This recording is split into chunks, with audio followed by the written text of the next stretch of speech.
ফাতিমা রাদিয়াল্লাহু তাআলা আনহা বিশ্বনবীর কলিজার টুকরা, চাচাতো ভাই আলীর সাথে বিয়ে হলো। আলী যখন প্রস্তাব দিল ফাতেমার কাছে, যে বলে, ও ফাতেমা রাজি আছো কিনা? চুপচাপ, কথা কয় না। বিশ্বনবী বুঝলেন রাজি, দুইজনকে বিয়ে পড়িয়ে দিলেন। বিয়ে পড়িয়ে দুইজনকে দাঁড় করিয়ে দিয়ে বিশ্বনবী অজু করলেন। অজু করার পরে সামান্য কিছু অজুর পানি ছিল, আলীর মাথার মধ্যে ছিটিয়ে দিলেন, বরকতের পানি। সুবহানাল্লাহ কইবেন না? সুবহানাল্লাহ। অজু করে সাইয়েদনা আলীর মাথার মধ্যে ছিটিয়ে দিলেন আর দোয়া করে দিলেন, বারাকাল্লাহু লাকুমা ওয়া বারাকা আলাইকুমা ওয়া জামাআ বাইনাকুমা ফি খাইর। আল্লাহ তোমাদের দুইজনকে বরকত দিয়ে দাম্পত্য জীবন শুরু করার তৌফিক দান করুক। আবার দোয়া করলেন, আল্লাহুম্মা বারিক লাহুমা ফি বিনাইহিমা, ওদের সম্পর্কে বরকত দেন। ওয়া নাসালিহিমা শিবলিহিমা, ওদের গর্ভে যে সন্তান আসবে এগুলোর শ্রেষ্ঠ সন্তান বানান। 1 বছরের ব্যবধানে ঘরটাকে আলোকিত করে প্রথম সন্তানের জন্ম হাসান। সুবহানাল্লাহ। হাসান রে বিশ্বনবী এত আদর করেছেন, বিশ্বনবীর কাছ থেকে এত আদর কেউ কোনোদিন পায় নাই। হাসান রে বিশ্বনবী ডাকতেন লুকা। বুখারীর বর্ণনা, শব্দটা কি? লুকা মানে পিচ্ছি। ছোট বাচ্চাদেরকে আপনারা কি কন? আরে পিচ্ছি তো আমি কইছি, আপনারা কি কন? বাচ্চা বলেন, বাবু বলেন, আর কিছু কি বলেন? আর কিছু নাই। তাহলে যে বাবু পিচ্ছি, হ্যাঁ, এই বাবু পিচ্ছি আরবি হচ্ছে লুকা। বিশ্বনবী ফাতেমার ঘরে এসে বলতেন, আইনা লুকা, পিচ্ছিটা কই রে? আমার হাসান কই, আমার নানা ভাই কই? আর বিশ্বনবীর আওয়াজ শুনলে হাসান এসে বিশ্বনবীর কাঁধে। আল্লাহু আকবার, আল্লাহু আকবার। বিশ্বনবী বলতেন, ফাতেমা আমার কলিজার টুকরা, যে ফাতেমারে কষ্ট দেয় সে আমারে কষ্ট দেয়, ফাতেমারে আনন্দ দেয় মানে আমি বিশ্বনবীরে আনন্দ দেয়। এই ফাতেমা সব সময় পর্দায় থাকতেন, দিনের বেলা বেরোতেন না, সারা দিনে টয়লেট করতেন একবার, সেটাও করতেন রাত্রে, যাতে দিনের বেলা কেউ তারে না দেখে। কি ব্যালেন্স লাইফ, কি ব্যালেন্স লাইফ! রাতে একবার টয়লেটে যাওয়া মানে কি সারাদিন খাওয়া দাওয়া এরকম ব্যালেন্স করে করতেন। কেউ দেখতে পারে নাই ওনারে, কেমন ছিল কেউই জানতো না। এমন ভাবে চলাফেরা করতো, কোনো পুরুষদের সামনে দিয়ে কখনো যেতেন না। এজন্য ইন্তেকালের আগে আলীকে বললেন, আলী, বিশ্বনবীর ওসিয়ত অনুযায়ী কিছুদিন পরে আমি আমার বাবার সাথে সাক্ষাৎ করব। ইন্তেকালের সময় বেশি লোক আমার জানাজাতে আসার দরকার নাই, নিজেরা দোয়া করে দিলে চলবে।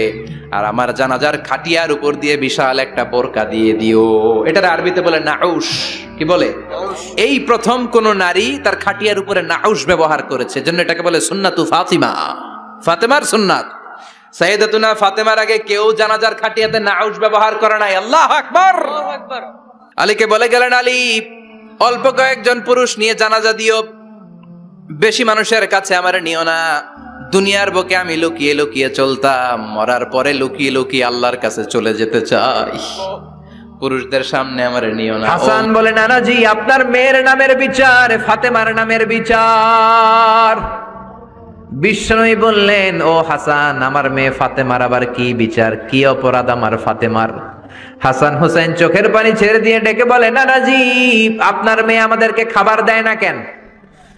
খাবার দেয় না কেন বিচার দিলাম। গতকাল সারাদিন বলেছে রাত্রিবেলা খাবার দিবে, রাতে খাবার দেয় নাই। আমাদেরকে বলেছে তোমরা ঘুমিয়ে যাও, আমি রান্না করি, সকালে দিব। ঘুমায় গেলাম, সকালবেলায় খাবার চাইলাম, আপনার মেয়ে ফাতেমা তখন আমাদেরকে খাবার দেয় না। দাদা, আমরা ছোট্ট দুইটা মানুষ ক্ষুধার জ্বালায় বেহুশ হয়ে যাই, আর সহ্য করতে পারি না, আপনার মেয়ে খাবার দেয় না। দুপুর হয়ে গেল, দুইজনে কান্নাকাটি করি, আপনার মেয়ে এখন পর্যন্ত আমাদেরকে খাবার দেয় নাই। আমরা দুজন তো আর সহ্য করতে পারি না, কেন আপনার মেয়ে আমাদের সাথে এমন করে? আপনার কাছে বিচার দিলাম, আপনি বিচার করেন। বিশ্বনবী আর কি বিচার করবেন? ধা ধা করে বিশ্বনবী চোখের পানিগুলো ছাড়েন, হুসাইনকে জড়িয়ে ধরলেন, হাসান রে জড়িয়ে ধরলেন, ডেকে বললেন, হাসান রে কাছে আয়।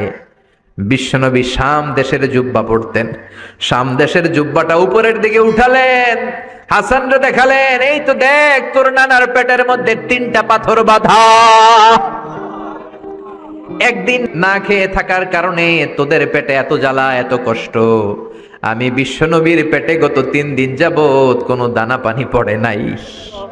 আমি বিশ্বনবী তো না খেয়ে আছি রে হাসান, আমি তো 3 দিন না খেয়ে আছি, আমার পেটেও তো কিছু নাই। নানাও কাঁদলেন, নাতিও কাঁদলেন, পুরো পৃথিবীও কাঁদলো, ঠিক না? ওই কঠিন ক্ষুধার দিন, ওই কঠিন দুর্ভিক্ষের দিন বিশ্ব নবী যদি তার স্পেশাল দোয়াটা করতেন, জান্নাত থেকে জিব্রাইলকে দিয়ে খাবারের বস্তা পাঠিয়ে দিত কে? ওই দিন বিশ্ব নবী দোয়াটা করে নাই। আমার জন্য, আপনার জন্য, আমাদের জন্য দোয়াটা এখনো আসরাডাই। কি দিল দরিয়া নবী ছিল, নিজের বিপদের কথা ভুলে গিয়ে, নাতির বিপদের কথা ভুলে গিয়ে, ফ্যামিলির কথা ভুলে গিয়ে উম্মতের জন্য কেঁদেছে, ঠিক কি না? গোটা বিশ্বের জন্য শিক্ষা এনেছে, সভ্যতা এনেছে, আমাদেরকে ভদ্রতা শিখিয়েছে। আর ওই নবীরে গালি দেয় এরকম কিছু ব্লগার বাংলার জমিনে আছে না নাই? তারা মানুষ নাকি শয়তান? এগুলো পিতৃ পরিচয়হীন জারদ সন্তান, জোরে বলেন ঠিক কিনা? দুই জায়গায় কেউ যদি আমাদেরকে ইনসাল্ট করে আমরা সহ্য করতে পারি না। এক হচ্ছে কোরআন, কোরআনকে নিয়ে গালি দিলে আমাদের কলিজায় আগুন আছে না নাই? বিশ্বনবীরে গালি দিলে কলিজায় আগুন ধরে যায়। যদি না ধরে যায় তুমি মুমিন নও, তুমি মুনাফিক। চিল্লা এখন ঠিক কিনা?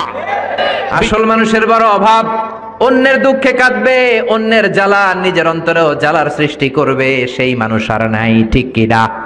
বিশ্বনবীর আগের গুনাহও নাই, পরের গুনাহও নাই, তারপরেও মুনাজাতে হাউমাউ করে কাঁদতেন। তিনি দোয়ায় বলতেন, আল্লাহ ইন্নী আব্দু কবনু আব্দি কবনু আমাতিক নাসিয়াতি বিয়াদিক। ও আল্লাহ, আমি আপনার গোলাম, গোলামের ঘরের গোলাম, বান্দির ঘরের গোলাম। আল্লাহ আমি আপনার গোলাম, গোলামের ঘরের গোলাম, মানে আমার বাপ আব্দুল্লাহ আপনার গোলাম, আমরা গোলাম বংশের। সুবহানাল্লাহ। গোটা বিশ্বের শ্রেষ্ঠ মানুষটা নিজের গোলাম বলতে দ্বিধাবোধ করতো না, বলতো আমি আপনার গোলাম, গোলামের ঘরের গোলাম, বান্দির ঘরের গোলাম, নাসিয়াতি বিয়াদিক। আমার মাথার চুলের ঝুঁটি আপনার হাতের মুঠোয়, আমার চুলের ঝুঁটি আপনার হাতের মুঠোয়, গোলামের মতো যেখানেই টানবেন আমি ওখানেই যাব। আল্লাহু আকবার। এই ছিল বিশ্বনবীর বিনয়। নিজেকে গোলাম বলতে স্বাচ্ছন্দ্য বোধ করতেন, কোনোদিন জীবনে অহংকার করেন নাই। কোনদিন বিশ্বনবী কারোর সাথে মুসাফা করতে যে নিজে আগে হাত টানেন নাই, যতক্ষণ না ওই লোকটা তার হাত টেনে নিয়েছে। সুবহানাল্লাহ। আর বিশ্বনবীর হাত ছিল আলিয়ানু মিনাদ দিবাজ, রেশমের কাপড়ের চেয়েও নরম। সিল্ক চিনেন? সিল্ক, সিল্কের কাপড়ের চেয়ে বিশ্বনবীর হাত ছিল নরম। এই নরম হাত মুসাফার মধ্যে যে একবার পাইতো কেউ ছাড়তে চাইতো না, ধরেই রাখতো। আর বিশ্বনবী নরম হৃদয়ের নবী, কেউ যদি না ছাড়ে বিশ্বনবীও ছাড়তেন না। সুবহানাল্লাহ। ওই নবী মুনাজাতে কাঁদতেন। এজন্য ভাইরা এই কথা বললেন না আল্লাহ আমার দোয়া শোনে না, আপনি দোয়ার মতো দোয়া করেন নাই, এজন্য শোনে নাই, ঠিক কি না? দোয়া কবুল হওয়ার রহস্য হচ্ছে চোখের পানি। বিশ্বনবী বললেন দুইটা চোখের পানি আল্লাহর কাছে সব চাইতে সেরা। এক হলো জিহাদের ময়দানে রক্তের ফোঁটা, দ্বিতীয় হলো আল্লাহর ভয়ে মোনাজাতের মধ্যে চোখ থেকে বেয়ে বেয়ে পড়া পানির ফোঁটা। আবার বিশ্বনবী বললেন অনুশোচনার চোখের পানি, চোখ দিয়ে নাকের ডগা বেয়ে বেয়ে জমিনে পড়ার আগে ওই দোয়াটা কবুল করে নেয় কে? এজন্য চাওয়ার সময় নিজেরা ছোট করেন, বলবেন আল্লাহ আমি আপনার গোলাম, গোলামের ঘরের গোলাম, বান্দির ঘরের গোলাম, আমার চাইতে ক্ষুদ্র ছোট কেউ নাই, এমন কোন গুনাহ নাই আমি করি নাই, তুমি ছাড়া আমারে পার করার কেউ নাই, ঠিক কিনা? এরকম দোয়ার মধ্যে নিজেরে ছোট করে দেন, আপনার দোয়া কবুল করবে কে? এজন্য সব সময় চাইবে একজনের কাছে, তিনি কে? একদল আছে বা এক শ্রেণীর লোক আছে, রোগে যখন পড়ে তখন আল্লাহরে ডাকে, রোগ ভালো হয়ে যায় আল্লাহরে ভুলে যায়, আছে না নাই? নির্বাচনের আগে আল্লাহরে ডাকে, নির্বাচন শেষ আল্লাহরে ভুলে যায়, আছে না নাই?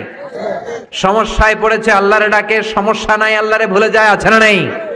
রব্বুল আলামিন বলেন স্পেশাল কিছু সময় আছে, ওই সময় দোয়া করলে দোয়া কবুল করে নেয় কে? তাহাজ্জুদের সময় দোয়া করবেন। ওয়া মিনাল লাইলি ফাতাহাজ্জাদ বিহি নাফিলাতান লাকা আসা আন ইয়াবআসাকা রাব্বুকা মাকামাম মাহমুদা। তাহাজ্জুদের নামাজ পড়লে আপনার মর্যাদা বাড়ায় দিবে কে? আল্লাহ। এখন হুজুর আমরা তো ফজরই পড়ি না, তাহাজ্জুদ কখন পড়মু? তাহাজ্জুদ তো তাদের যারা ফজর পড়ে, ঠিক কি না? ফজরই তো পড়ে না, তাহাজ্জুদ কখন? ফজরের সময় মসজিদের বেহাল দশা।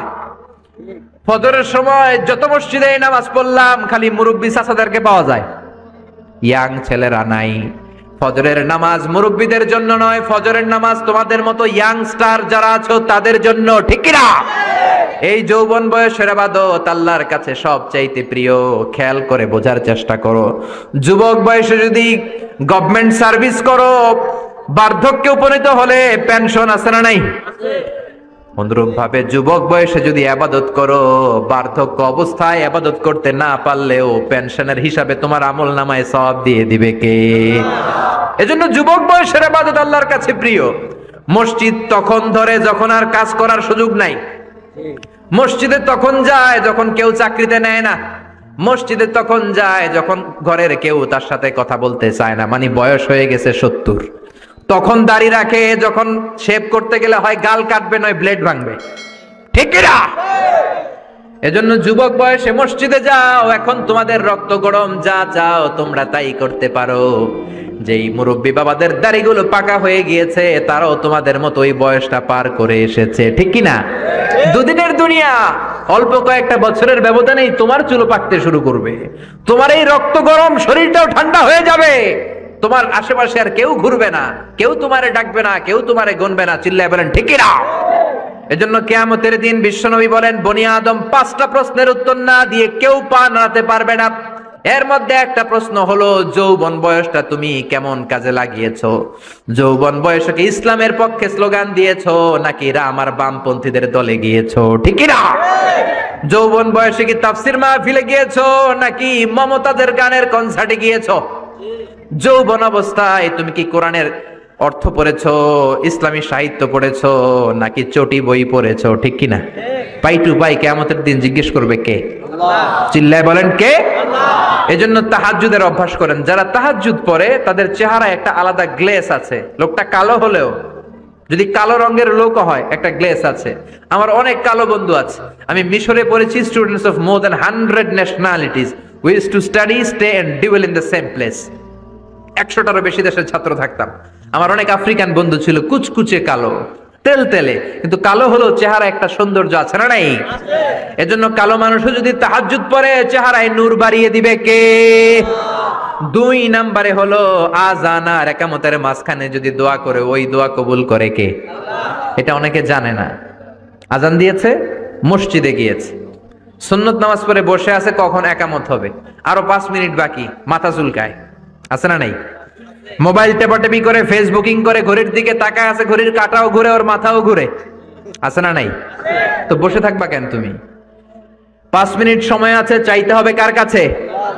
বাজারে যাওয়ার সময় যেমনি আপনি লিস্ট করে নিয়ে যান, এটা লাগবে ওটা লাগবে, মসজিদে যাওয়ার সময় মোবাইলের টুকি নিয়ে যান, কাগজের টুকি নিয়ে যান। আল্লাহ আমার সুন্দরী বউ লাগবে, বউ দাও, দিবে কে? আল্লাহ। এই বেটা দিবে কে? আল্লাহ। নেককার বিবি লাগবে, দিবে কে? গোল্ডেন এ প্লাস পেতে চাই, দিবে কে? উমরা করতে চাই, পাসপোর্টে ভিসা লাগে না, ভিসা করে দিবে কে? দুরারোগ্য ব্যাধি, অনেক ওষুধ খেলাম, অনেক দেশে গেলাম, কোন ডাক্তার ভালো করতে পারে না, কিন্তু ডাক্তারেরও বড় ডাক্তার আছে না নাই? কেউ যেটা পারে না, পারে কে? আযান ইকামতের মাঝখানে দোয়া আল্লাহ ফেরায় না। হাদিস এসেছে, দুআউ লা ইরাদ্দু বাইনাল আযানি ওয়াল ইকামা। আযান এবং ইকামতের মাঝখানের সময়টাতে দোয়া করবেন। তারপরে বিশ্বনবী বললেন, দুবুরাস সালাওয়াতিল মাকতুবা, ফরজ নামাজের পরে দোয়া করলে কবুল করে কে? আল্লাহ। এই তাসবির সুন্নাত নাই। মানুষগুলো এত অস্থির, সালামের পরে কখন বেরোবে, কখন বেরোবে, মনে হয় পাবলিক টয়লেটে ঢুকছে, ঠিক না? মনে হয় পাবলিক টয়লেটে এসেছে। মসজিদে ঢুকেছো, আল্লাহুম্মা বলে তুমি ঢুকে গেলা আল্লাহর নাম নিয়ে, যখন মসজিদে ঢুকে গেলা তোমার মাথার উপরে রহমত ঢালছে কে? মসজিদ হচ্ছে রহমতের জায়গা। সালাম ফেরানোর পরে তাসবিহ পড়েন, তারপরে আপনি দোয়া করেন। এজন্য সালাম ফেরানোর পরে দোয়া কবুল করে কে? আল্লাহ।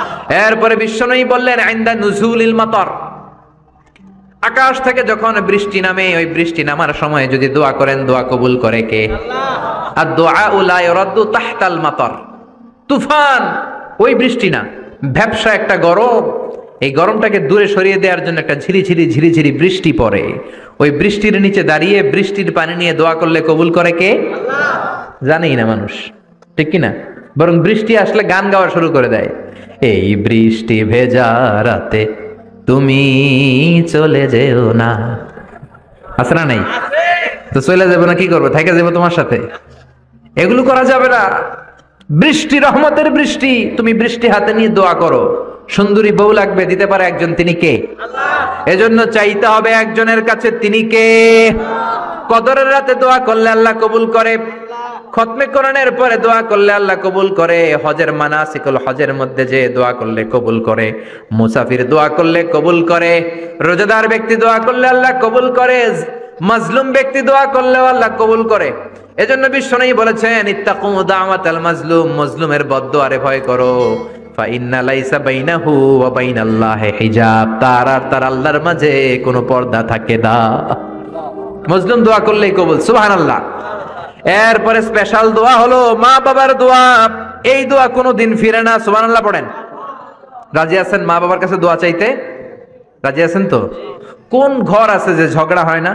এরকম কোন ঘর পৃথিবীতে নাই। ঝগড়া হবে, মা বাবার সাথে মিস আন্ডারস্ট্যান্ডিং হবে, হয়ে যেতে পারে দু চার কথা, কিন্তু ক্ষমা চাইতে হবে, ঠিক কিনা? মা বাবার শুধু দোয়াটাই কবুল নয়, মা বাবার দোয়াও কবুল, বদদোয়াও কবুল। কি আজীব তামাশা! এমন যদি হয়তো দোয়াটা কবুল হয় কিন্তু বদদোয়াটা কবুল হয় না, তাহলে তো বাইসা যেতাম, ঠিক কিনা?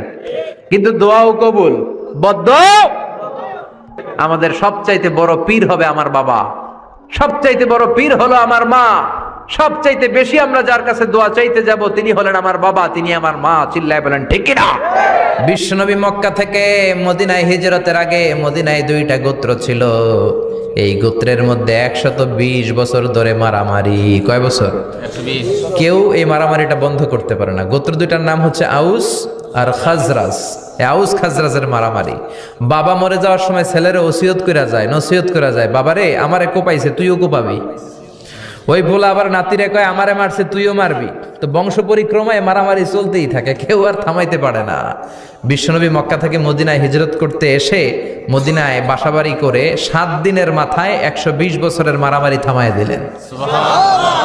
কি নবী ছিল! মিলায়ে দিতেন। ফাসলিহু বাইনা আখাওয়াইকুম, ভাইয়ে ভাইয়ে মারামারি লাগলে মিলায়ে দাও।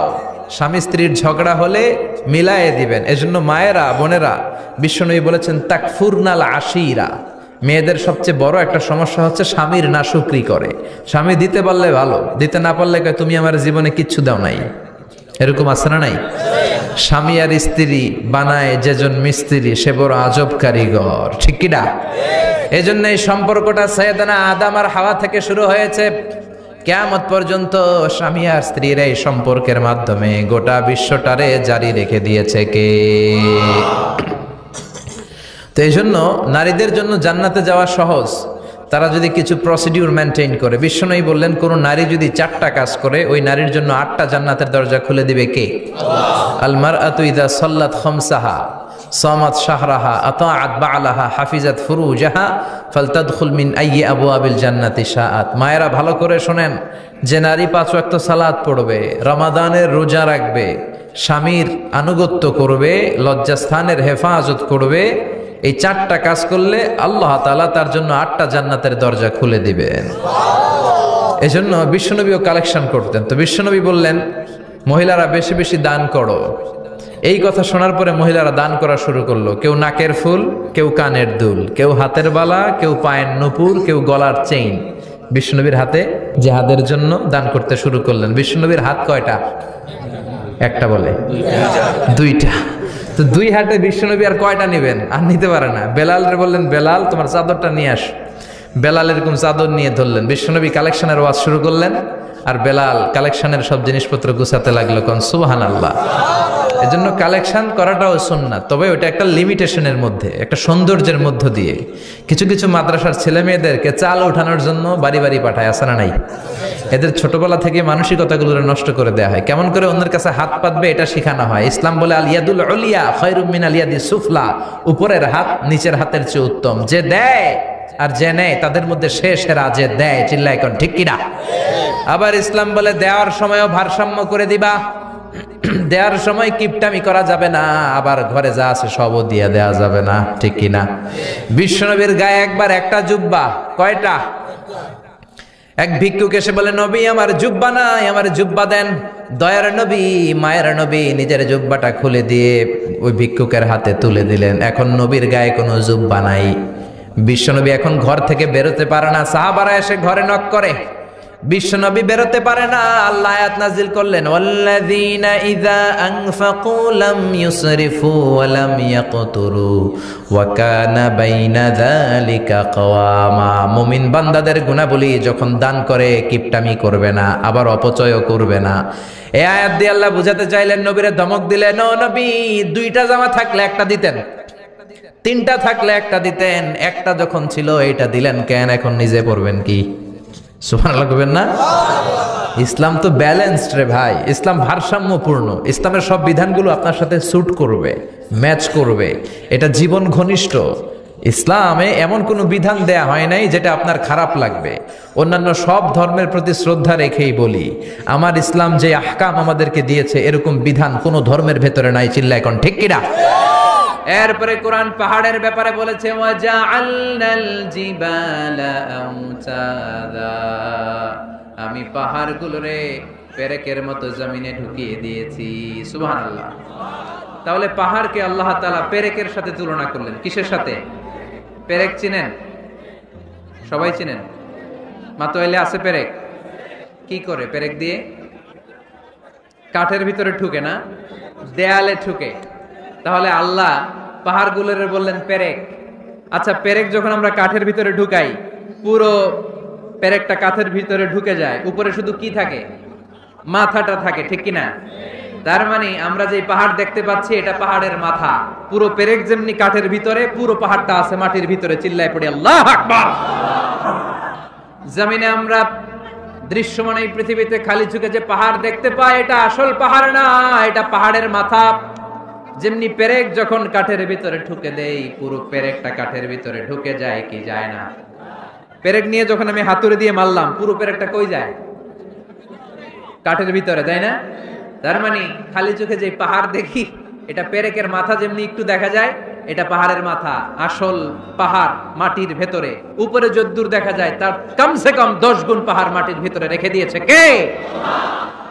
আবার আল্লাহ বললেন, ওয়ামিনাল জিবালি জুদাদুম বিদুন ওয়া হুমরুম মুখতালিফুন আলওয়ানুহা ওয়া গরাবিবু সুদ। পাহাড়ের মধ্যে কোন পাহাড় আমি বানিয়েছি ধবধবে শুভ্র সাদা, কোন পাহাড় আমি বানিয়েছি রক্তিম লাল, কোন পাহাড় আমি বানিয়েছি কুচকুচে কালো। 3 কালারের পাহাড়। কয় কালারের? মৌলিকভাবে ধবধবে শুভ্র সাদা পাহাড়, অথবা রক্তিম লাল পাহাড়, অথবা কুচকুচে কালো পাহাড়। আপনি পৃথিবীর পাহাড়গুলো নিয়ে যদি গবেষণা করেন, বিভিন্ন রঙের পাহাড় আপনি দেখবেন। আমি তো পৃথিবীর অনেক জায়গায় পাহাড় দেখেছি। মিশরে আমি তুর পাহাড়ের চূড়ায় উঠেছি। ওখানে যেখানে মুসা আলাইহিস সালামের কাছে আল্লাহ নূরের তাজাল্লি দিয়ে ফোকাস করেছেন, পাহাড়টার নাম তুর পাহাড়। 2 বার আমি উঠেছি এটার চূড়ায়। উঠতে আমার অনেক কষ্ট হয়েছে। ওখানে উঠে ফজরের সালাত পড়ে আমি খেয়াল করে দেখলাম তুর পাহাড়ের আশেপাশের পাহাড়গুলো কোনোটা খয়েরি, কোনোটা কালো, কোনোটা লাল, কোনোটা ধূসর। আল্লাহু আকবার। এক এক পাহাড়কে এক এক রং দিয়ে তৈরি করলো কে? পৃথিবীতে চায়না নামে একটা দেশ আছে না? চায়না একটা শহর আছে গানজু। কি নাম? আজকে যে গুগল করবা, the গানজু city located in China. চায়নাতে অবস্থিত গানজু শহরে একটা পাহাড় আছে। এই পাহাড়ের নাম রেইনবো মাউন্টেন। কি নাম? মানে রংধনুর পাহাড়। রংধনুর কয় রং? সবাই কন, আরো জোরে। 7 রং না? আমরা ছোটবেলায় মুখস্থ করতাম, বেনিয়া সহকলা, বেনিয়া সহকলা। এই 7 রঙের পাহাড় ওখানে দেখা যায়। এক জায়গায় 7 রঙের পাহাড়। সুবহানাল্লাহ কইতে পারলেন না? মজা করে বানালো কে? সুনানে তিরমিজি আর মুস্তাদরাকে হাকিম, মুসনাদে আহমদ ইবনে হাম্বলের হাদিস। আল্লাহ যখন পৃথিবী বানালেন, এই পৃথিবীটা ঘোরার পাশাপাশি কাঁপাকাঁপি শুরু করে দিল। এই পৃথিবীর কাঁপাকাঁপি বন্ধ করার জন্য রব্বুল আলামিন পৃথিবীর মধ্যে পাহাড় গেড়ে দিলে। 7টা tectonic plate, 7 tectonic plates creates the mountain range on earth. 7টা টেকটনিক প্লেট আল্লাহ দিলেন। পৃথিবী সৃষ্টি করার পরে পৃথিবী কাঁপে। আল্লাহ পাথর দিয়ে পেরেক মারলেন, পৃথিবী আর কাঁপে না। সুবহানাল্লাহ কর। ফেরেশতারা দেখে তো অবাক। ফেরেশতারা বলে, আল্লাহ পাহাড়ের এত শক্তি, পাহাড় গেড়ে দিলেন পৃথিবীতে, আর পৃথিবী কাঁপে না। হাল মিন খালকিকা আশাদ্দু মিনাল জিবাল। আল্লাহ আপনার সৃষ্টির মধ্যে পাহাড়ের চেয়ে শক্তিশালী কি কিছু আছে? আল্লাহ বললেন, নাম আছে। আল হাদিদ, লোহা। লোহা পাহাড়ের চেয়ে শক্তিশালী, কারণ লোহা পাহাড়ে মারলে পাহাড় ভেঙে যায়, ঠিক কিনা? ফেরেশতারা আরো অবাক, লোহা এত শক্তিশালী? হাল মিন খালকিকা আশাদ্দু মিনাল হাদিদ। আল্লাহ, তাহলে লোহার চেয়ে শক্তিশালী মনে হয় কিছু নাই, আছে? আল্লাহ বললেন, নাম আছে। আন্নার, আগুন, কারণ আগুনের মধ্যে লোহা ফেলে দিলে লোহা গলে যায়, ঠিক কিনা? ফেরেশতারা তো আরো অবাক। ফেরেশতারা বলে, তাই নাকি? আগুন এত শক্তিশালী, তো হাল মিন খালকিকা আসাদ্দু মিনান নার, আল্লাহ আপনার সৃষ্টিতে আগুনের চেয়ে শক্তিশালী কিছু আছে? আল্লাহ বলে আছে। আলমা, পানি, কারণ আগুনের মধ্যে পানি ঢাললে আগুন পাওয়া যায়। ফেরেশতারা তো এবার আরো অবাক, পানি এত শক্তিশালী, ওই পানি গট গট গট গট করে আমরা খাই। নবী আমার যেটা খেতে বলেছেন এটা খেলে আমাদেরকে সুস্বাস্থ্য দান করবে কে? তার মানে প্রাণীবিদ্যায় আমরা কোরআন থেকে যে তথ্য পেয়েছি, এই তথ্যের সাথে বিজ্ঞানের তথ্যের মিল আছে না নাই? কোনো অমিল আছে? কিন্তু বিজ্ঞান যদি কোনো অমিল খুঁজে পাওয়া যায়, বিজ্ঞানী বাবাজিদের কি করতে হবে? কি করতে হবে? They have to wait unless they get their final discoveries, the latest and modern invention. তাদের নতুন ইনভেনশন যতক্ষণ না আসে বসে থাকতে হবে, কারণ তোমাদের কথা ফাইনাল না। বিজ্ঞানের সবচেয়ে বড় থিওরি যে বিজ্ঞানের কোনো থিওরি ফাইনাল না, আর কোরআনের সবচেয়ে বড় থিওরি কোরআন যাই বলেছে তাই মনে থাকবে। এজন্য কোনো কিছু যদি বিজ্ঞানী ভাইয়েরা অমিল পান, ওয়েট, বসেন, রিল্যাক্স, চা খান, ঠান্ডা মাথায় চিন্তা করেন, আরো গবেষণা করেন, যে এটা অমিল পাইছেন, গবেষণা বেশি বেশি করলে ওইটা অমিল পেয়ে যাবে, ঠিক কিনা? তারা অন্ধকারে সুন্দরী নারী পেলে ধর্ষণ করতে দেরি করে না, চিল্লায় বলো ঠিক কিনা? এই জন্য নারীদেরকে সম্মান দিয়েছে ইসলাম। সাইয়েদনা আদম আলাইহিস সালাম আর হাওয়া আলাইহিস সালামকে শয়তান জান্নাতে নেকেট করতে চেয়েছে। ওই শয়তানের মিশন দুনিয়াতে আজ আছে না নাই? আল্লাহ বললেন ওয়াত-তিনি ওয়াজ-যাইতুনি ওয়া তুরি সিনিনা ওয়া হাযাল বালাদিল আমিন। তো সূরা ৩ এর কসম কাটলো কে? ডুমুর ফলের কসম কেটেছেন। এরপর আল্লাহ বলেছেন ওয়াজ-যাইতুন, যাইতুনের কসম। যাইতুন মানে অলিভ অয়েল, যাইতুন মানে কি? Olive oil.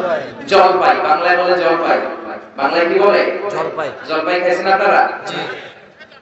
বাংলাদেশের জলপাই আর আরব দেশের জলপাইয়ের মধ্যে একটু পার্থক্য আছে। এই যাইতুন, অলিভ অয়েল বা জলপাই, এটা হিট ট্রাক্স, পাহাড়ি এরিয়াতে জন্মায়। বিষ্ণু বলেছেন কুলু যাইত ওয়াদাহিনু, যাইতুনের তেল খাও, তেল দাও, তেল মালিশ করো। যাইতুনের তেলে আল্লাহ বরকত ঢুকায় দিয়েছে। আপনার দেহের যে ব্যাড কোলেস্টেরল লেভেল আছে এটাকে নামিয়ে ফেলবে, সুবহানাল্লাহ পড়েন। যাইতুনের তেল দাড়িতে মাখবেন, চুলে মাখবেন, দাড়ি চুল সহজে পাকবে না। যৌবনকে আমরা ধরে রাখতে চাই না, তাহলে যাইতুনের তেল খাবেন। এটাকে সালাদের মধ্যে ইউজ করা যায়, সালাদে ড্রেসিং করার জন্য ইউজ করা যায়। তিন ধরনের যাইতুন আছে। একটা হচ্ছে extra virgin, less than 1% acid দিয়ে এটাকে পিউরিফাই করে। নোয়াখালীতে কোনো সুপার শপ আছে কিনা? কেনাকাটা নোয়াখালী সুপার মার্কেট। আচ্ছা, আর কি আছে? কেনাকাটা। এই কেনাকাটা বা স্বপ্ন বা আগরা, এগুলোর ভিতরে আপনারা এই যাইতুনের তেল পাবেন। এটা খাবেন, এটা বাচ্চাদের গায়ে মালিশ করবেন। চামড়ার মধ্যে মালিশ করলে, ম্যাসেজ করলে চামড়ার ত্বকের মধ্যে ভাঁজ পড়বে না, আপনার যৌবন আপনি ধরে রাখতে পারবেন। আলহামদুলিল্লাহ পড়েন। আবার বিষ্ণু বলতেন এই যাইতুন গাছটা এত বরকতের গাছ, যাইতুন ফল খাওয়া যায়, যাইতুনের তেল মালিশ করা যায়, আবার যাইতুনের ডাল ভেঙে মেসওয়াক করা যায়। নি'মাস সিওয়াকি যাইতুন ফাইন্নাহু সিওয়াকি ওয়া সিওয়াকুল আমবিয়া মিন ক্বাবলি। যাইতুনের ডালের মেসওয়াক কতই না ভালো মেসওয়াক, কারণ এটা দিয়ে আমিও মেসওয়াক করি। আমার আগে সব নবীরা যাইতুনের ডাল ভেঙে ভেঙে মেসওয়াক করতেন। চিৎকার করে বলেন সুবহানাল্লাহ। আল্লাহ বললেন ওয়াত-তিনি ওয়াজ-যাইতুনি ওয়া তুরি সিনিনা ওয়া হাযাল বালাদিল আমিন। তিন ফলের কসম, যাইতুন ফলের কসম কাটলো কে? আসলে তিন আর যাইতুন দিয়ে কসম কেটে আল্লাহ যে এলাকায় তিন যাইতুন বেশি হয় ওই এলাকার কসম কেটেছেন। মুফাসসিরিনদের কথা, সুবহানাল্লাহ পড়ো। সবচেয়ে বেশি তিন আর যাইতুন হয় শাম দেশে। কোন দেশে?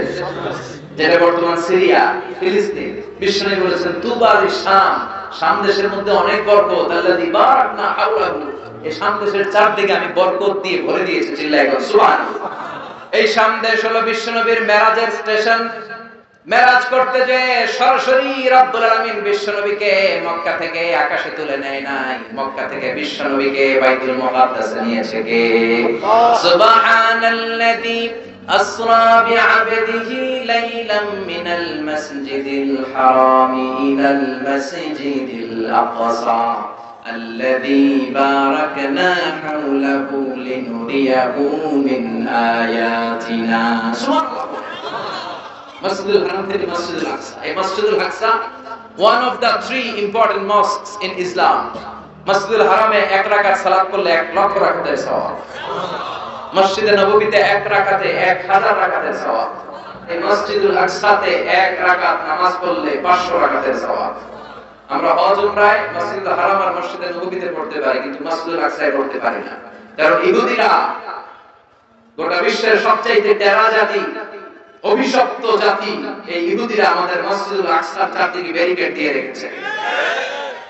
এই ইহুদিদের সাথে মুসলমানদের কোনো সম্পর্ক, এজন্য প্রতিদিন নামাজে আমরা বলি গায়রিল মাগদুবি আলাইহিম, আল্লাহ যাদের উপর আপনার রাগ, আপনার ক্রোধ, তাদের সাথে আমাদের কোনো সম্পর্ক নাই। তারা নিজেদের 70,000 নবীকে জবাই করেছে, তারা আমার নবীকে বিষ মাখানো খাবার দিয়ে হত্যার ষড়যন্ত্র করেছে এবং আমার নবীর লাশ চুরি করার জন্য ষড়যন্ত্র করেছে। ইন্তেকালের পরে বিশ্ব নবীর শান্তি দেয় নাই, গোটা বিশ্বে এইচআইভি ভাইরাসের ছড়াছড়ি ঘটিয়েছে ইহুদি অভিশপ্ত লানতের জাতিরা। বিশ্বে বিমান ছিনতাই কাকে বলে কেউ জানতো না, প্রথম বিমান ছিনতাই করেছে ইহুদিরা। ইহুদিরা গোটা বিশ্বব্যাপী সুদের কারবার শুরু করেছে, এজন্য ইহুদিদের সাথে আমাদের কোনো সম্পর্ক। এই মসজিদুল আকসা আমাদের দ্বিতীয় কিবলা। মক্কা থেকে মদিনায় হিজরতে যে বিশ্বনবী মসজিদুল আকসার দিকে হয়ে 16 মাস কিংবা 17 মাস নামাজ পড়েছে। আব্দুল মাহশার ওয়াল মানশার, কিয়ামতের ময়দানটা সহিহ হাদিসে এসেছে এই ফিলিস্তিনের এই শাম দেশে সিরিয়ার উপরে হবে। জিল্লাহ সুবহানাল্লাহ, সিরিয়া ফিলিস্তিনের উপরে কিয়ামত হবে, কিয়ামতের ময়দান প্রতিষ্ঠিত হবে। সাইয়েদনা ঈসা আলাইহিস সালাম এই সিরিয়াতে নামবেন।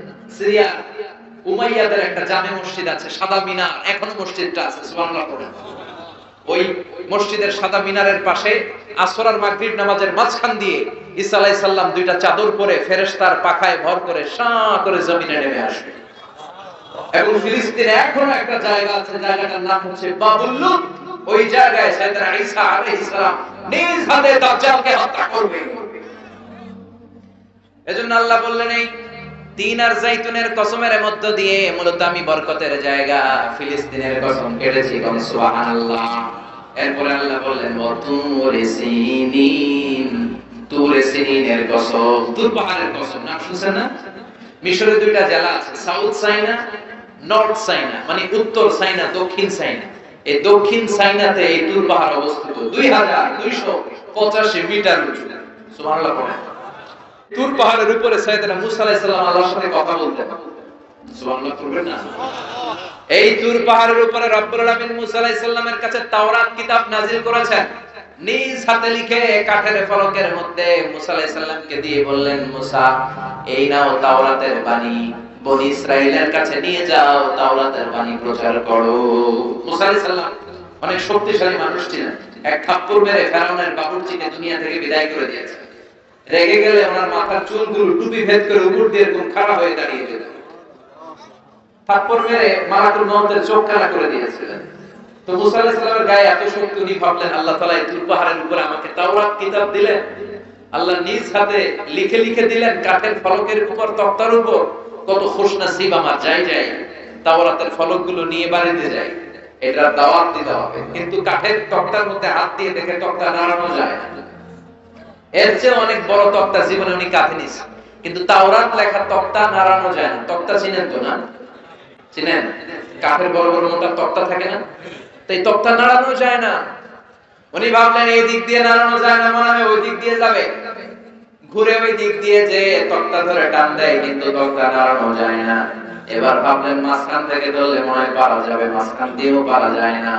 আল্লাহর ডেকে বললেন, আল্লাহ কেমন তক্তার উপরে তাওরাত লিখে দিলা, তক্তা নড়ে না, আমার ভাই জিব্রাইল রে বলো আমারে সাহায্য করতে। আল্লাহ বললেন, জিব্রাইল যাও সাহায্য করো তোমার ভাই মুসারে। সাইয়েদনা মুসা বললেন, ও জিব্রাইল তুমি ওই দিকে ধরো, আমি এই দিকে ধরি, দুইজনে মিলে টান দেই, হেইয়ো, আরো জোরে, আসরা নাই? দুইজনে মিলে হেইয়ো কে টান দিচ্ছে, কিন্তু কি আজীব তামাশা, দুইজনে মিলে টানাটানির পরেও তক্তা নড়ে। যত গায়ে জোর আছে ইচ্ছে মতো টান দিচ্ছে, টানের চোটে দেহের প্রতিটা লোমকূপ দিয়ে ঘাম বের হচ্ছে, টানের চোটে কোমরের রগ ছিঁড়ে যাওয়ার অবস্থা, কিন্তু তক্তা নাড়ানো যায় না। সুবহানাল্লাহ। ও আল্লাহ, জিব্রাইল তো পারে না, জিব্রাইলের সহকারী ফেরেশতাদের পাঠাও, সবাই মিলে তক্তা টানাটানি করে, তক্তা নড়ে না। আল্লাহ বললেন, মুসা তক্তার ওজন নাই, কিন্তু এই তক্তার মধ্যে যে বাণীগুলো লেখা, বাণীটা কার? এটা বোঝানোর জন্য আমি তক্তার ওজন বাড়িয়ে দিয়েছি। এবার তুমি একাই পারবা, কাঁধে নাও, কাঁধে নিয়ে বাড়িতে যাও। এবার মুসা আলাইহিস সালাম একা তক্তাগুলো কাঁধে নিয়ে বাড়িতে রওনা বলে। এই তাওরাত কিতাব আল্লাহ তাআলা তুর পাহাড়ের উপরে নাযিল করেছেন। সুবহানাল্লাহ। মেরাজের রজনীতে বিশ্বনবীকে আকাশ দিয়ে উড়িয়ে তুর পাহাড়ের উপরে রেখে সাইয়েদনা জিবরাইল বললেন, নবী আপনি একটু দোয়া করেন। বিশ্বনবী বললেন, আমাকে দোয়া করতে বললা, এটা কোন জায়গা, কোন পাহাড়? অন্ধকারে কিচ্ছু দেখি না। সাইয়েদনা জিবরাইল বললেন, এটা আপনার ভাই মুসার পাহাড়, এটা হলো তুর পাহাড়। মেরাজের রাতে বিশ্বনবী ওখানে একটা স্টেশন দিয়েছে। আমি নিজেই তুর পাহাড়ে জীবনে 2 বার উঠছি। আলহামদুলিল্লাহ। ওইখানে গেলাম। তুর পাহাড়ের উপরে একটা খ্রিস্টানদের ছোট চার্চ আছে, ইহুদিদের একটা ছোট্ট সিনাগগ আছে। আমাদের যেমনি মসজিদ, ইহুদিদের মসজিদের নাম কি? সিনাগগ। কি নাম? একটা সিনাগগ আছে। আর আমাদের ছোট্ট একটা মসজিদ আছে। ফজরের সালাত পড়লাম, সেখান থেকে নেমে আসলাম। এই তুর পাহাড় এমন একটা জায়গা, ইয়াজুজ মাজুজ এসে যখন পৃথিবীতে ফিতনা ছড়াবে, সাইয়েদনা ঈসা আলাইহিস সালামের নেতৃত্বে দুনিয়ার সব মুসলমানগুলো তুর পাহাড়ের উপরে যে আশ্রয় নেবে, চিল্লায় বলে সুবহানাল্লাহ। এজন্য আল্লাহ বললেন, ওয়াত-তিনি ওয়াজ-যাইতুনি ওয়া তুরি সিনিনা ওয়া হাদাল বালাদিল আমিন। তার মানে তিন আর জাইতুন দিয়ে আল্লাহ ফিলিস্তিনের কসম কাটলেন, তুর পাহাড়ের মধ্য দিয়ে আল্লাহ মিশরের কসম কাটলেন, আর সর্বশেষে ওয়া হাদাল বালাদিল আমিন, এই নিরাপদ শহরের কসম বলে আল্লাহ মক্কাতুল মুকাররমার কসম কাটলেন। চিৎকার করে বলেন সুবহানাল্লাহ। এই তিনটা দেশে বড় বড় তিনজন নবীকে পাঠিয়েছে কে? ফিলিস্তিন হলো সাইয়েদনা ঈসা নবীর জন্মস্থান, মিশর হলো মুসা নবীর জন্মস্থান, মক্কাতুল মুকাররমায় বিশ্ব নবীর জন্মস্থান। আসরা নাই ওটা যারা করেছেন দেখবেন সৌদি গভর্নমেন্ট বিশ্ব নবীর জন্মস্থানটাকে চিহ্নিত করে রেখেছে। একটা লাইব্রেরি, মাকতাবা, ওখানে গেলে ফ্রি বই পাওয়া যায়। বিশ্ব নবীর জন্মস্থান, এর পাশে আবু জাহিলের জন্মস্থান। ওইখানে সৌদি সরকার টয়লেট বানায় রাখছে। বাঙালি হাজিরা জেদ্দা এয়ারপোর্টে নেমেই সবার আগে কয় আবু জাহিলের টয়লেট কই। সবাই বলে আরে এই না জেদ্দা, 80 কিলো দূরে মক্কা, এরপর আপনি উমরা করবেন, হোটেলে যে বিশ্রাম নেবেন, চুল চেঁচে ফেলবেন, এরপরই না আবু জাহিলের বাড়ি। কয় না, আগে ওর বাড়িতে যান, যাইয়া আইগা ভরে দিয়ে আসুন। বিশ্ব নবীর জন্য মানুষের কত ভালোবাসা, বিশ্ব নবীর জন্য মানুষের কত মায়া, তার বিপরীতে আবু জাহিলের প্রতি ঘৃণা গোটা বিশ্বের মানুষের আছে না নাই? কারণ আবু জাহিল হলো জঙ্গি, বিশ্ব নবী হলো মুজাহিদ। ঠিক না? এজন্য বিশ্বনবী বলতেন, মক্কা তো আহাব্বুল বিলাদ ইলাইয়া, মক্কা হলো আমার কাছে সবচাইতে প্রিয় জায়গা। লাউলা খরিজতু লামা খারাজতু, মক্কা থেকে জোর করে যদি আমাকে কুরাইশরা বের করে না দিত, আমি কোনদিন মক্কা ছাড়তাম না। সুবহানাল্লাহ। আল্লাহ বললেন, এটা হচ্ছে মাসাবাতান লিন-নাসি ওয়া আমনা, সব মানুষের মিলন কেন্দ্র। কাবায় যখন আযান হয়, তখন মৌমাছির বাসার দিকে মৌ পোকাগুলো যেমনি ভনভন ভনভন করে ছুটে, সবগুলো মুসল্লি কাবা ঘরের দিকে ছুটতে থাকে, চিৎকার করে পড়েন সুবহানাল্লাহ। আল্লাহু আকবার বললেই লক্ষ লক্ষ মুসল্লিরা কাবার চারদিকে সেনাপতির কমান্ড আসার সাথে সাথে যেমনি মুহূর্তের মধ্যে গোল হয়ে দাঁড়িয়ে যায়, সবগুলো মুসল্লি, লক্ষ লক্ষ মুসল্লি 5 সেকেন্ডের ব্যবধানে সব গোল হয়ে দাঁড়িয়ে যায়। চিল্লায় কর সুবহানাল্লাহ। এজন্য আল্লাহ বললেন, এটা হলো বরকতের জায়গা, নিরাপত্তার জায়গা। প্রতিদিন কাবা ঘরকে কেন্দ্র করে রব্বুল আলামিন 120টা রহমত নাযিল করে থাকে। কয়টা? জোরে বল। 60 লিত-তাইফিন, 60টা রহমত যারা তাওয়াফ করে। 7 টার্নস মেক আ তাওয়াফ। কাবার একটা কর্নারে একটা স্টোন আছে, ব্ল্যাক স্টোন, হাজারুল আসওয়াদ। এটাতে কিস করলে জীবনের সব গুনাহ এই স্টোনে, পাথরটা টেনে নিয়ে যায়। কিয়ামতের দিন আল্লাহ এই পাথরকে একটা ঠোঁট দিবে, জিহ্বা দিবে, আর দুইটা চোখ দিবে, আর পাথরটাকে দাঁড় করাবে। কিয়ামতের ময়দানে পাথরটা দাঁড়িয়ে দাঁড়িয়ে বলবে, আল্লাহ, এই মুসল্লি, এই হাজী, এই উমরা পালনকারী আমাকে চুমু দিয়েছিল, এরে তুমি জাহান্নামে ঢোকাতে পারবে না। 120টা রহমতের মধ্যে থেকে 60 লিল তাইফিন, 60টা রহমত তাওয়াফকারীদের জন্য। 40 লিল মুসল্লিন, 40টা রহমত যারা কাবার চারদিকে নামাজ পড়ে তাদের জন্য। ওয়াল 20 লিন-নাযিরিনা ইলাল কাবা, বাকি 20টা রহমত যারা তাওয়াফ করে না, নামাজও পড়ে না, শুধু কাবার দিকে নজর করে তাকিয়ে থাকে। কাবার দিকে নজর করে তাকালেই সব। যেতে মনে চায় না? কাবারে দেখতে মনে চায়? কার কার হাত তুলে আল্লাহ দেখা। কসম কাটলেন 3টা, চিৎকার করে বলতে হবে কয়টা? তিনটা কসম কেটে কত গুরুত্বপূর্ণ একটা কথা বলবেন, এটা না শুনেই চলে যাবেন? আল্লাহ বললেন লাকাদ খালাকনাল ইনসানা ফি আহসানি তাকওয়িম, আমি মানুষকে অসাধারণ চমৎকার এক আকৃতি দিয়ে তৈরি করেছি। সুবহানাল্লাহ। মানুষের আকৃতি গঠন যে কত সুন্দর আপনি কল্পনাও করতে পারবেন না। যারা হিউম্যান অ্যানাটমি, প্রাণীবিদ্যা বা মরফোলজি, আকৃতি সংক্রান্ত জীববিদ্যা নিয়ে পড়াশোনা করে তারা বুঝবে মানুষের চেহারার সাথে পৃথিবীর কোন প্রাণীর কোন মিল আছে? পৃথিবীর সবগুলো কুকুরের কেন্দ্রীয় চেহারা প্রায় একরকম, পৃথিবীর সব ছাগলের চেহারা একরকম, সব গরুর চেহারা একরকম, কিন্তু পৃথিবীতে 700 কোটি মানুষের বসবাস, একটা মানুষের চেহারার সাথে আরেকটা মানুষের চেহারার মিল আছে? আরো কত 700 কোটি পৃথিবীতে ছিল এখন কবরবাসী, আরো কত 700 কোটি কিয়ামতের আগ পর্যন্ত আসবে। একটা মানুষের চেহারার ব্লুপ্রিন্টের সাথে, ডিজাইনের সাথে পৃথিবীর আরেকটা মানুষের চেহারার কোনো মিল আছে?